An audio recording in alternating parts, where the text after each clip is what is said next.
Tamil season 9 டே 65ஓட அடுத்த promo பார்த்தீங்கன்னா, அதாவது பிபி வழக்காடு மன்றம் அப்படின்னு ஒரு டாஸ்க் கொடுத்துருக்காங்க இல்லையா? இதில் வந்து இந்த டாஸ்கில் வந்து ஜட்ஜாக வந்து அமித்தையும் திவ்யாவையும் வந்து உட்கார வைக்கிறாங்க. அதுக்கடுத்தது வழக்கறிஞர்களாக வந்து வினோத்தோட வழக்கறிஞராக விக்ரமும், ஆதிரியுடைய வழக்கறிஞராக அரோராவும் இருக்காங்க. அதாவது ஆதிரைக்கும் வினோத்துக்கும் ஒரு எஃப்ஜேனால ஒரு இது வந்தது.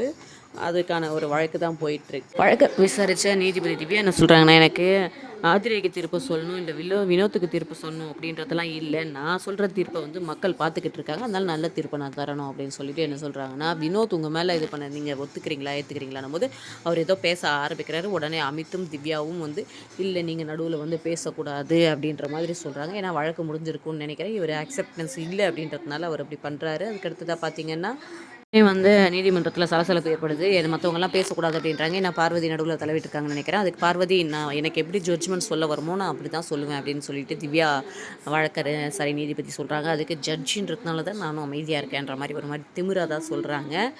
அதனால் கடுப்பான இன்னொரு நீதிபதியான அமித் என்ன சொல்கிறாங்கன்னா, தயவு செஞ்சு வந்து நடுவில் பேசுகிறீங்கன்னா வெளில போயிடுங்க அப்படின்னு பார்வதி சொல்கிறாங்க.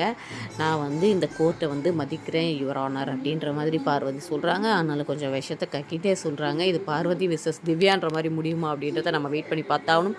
அதை நீங்கள் தெரிஞ்சுக்கணுன்னா நம்ம சேனலை சப்ஸ்கிரைப் பண்ணி வச்சுக்கோங்க. தேங்க்யூ.